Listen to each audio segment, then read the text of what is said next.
Mga kapuso, para po sa nalalapit na pasukan, healthing baon sa eskwelahan ang isa sa mga pinaghahandaan ng mga magulang. At mas mainam nga raw po na lutong bahay ang ipabaon sa mga bata para matiyak na masustansya ang kanilang kakainin. May unang balita, si Nico Wahe.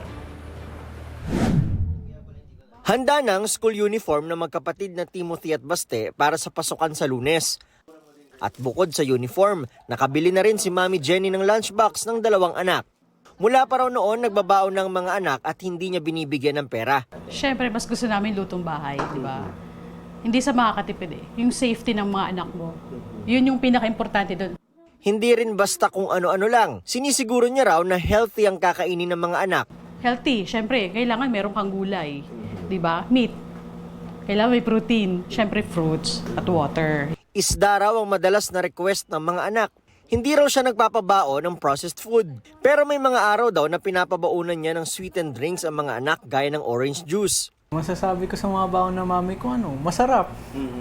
Tsaka alam ko na healthy talaga kasi siya mismo nagluto. Lutong bahay talaga. My mom's cook is so yummy because she cooks the best food ever.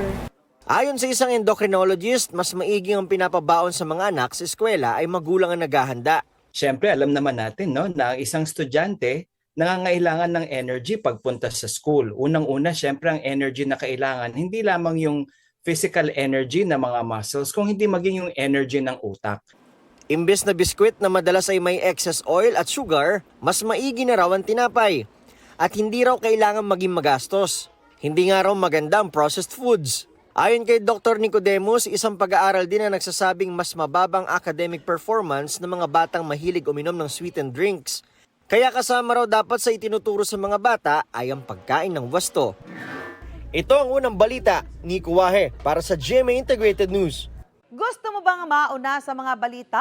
Mag-subscribe na sa GMA Integrated News sa YouTube at tumutok sa unang balita.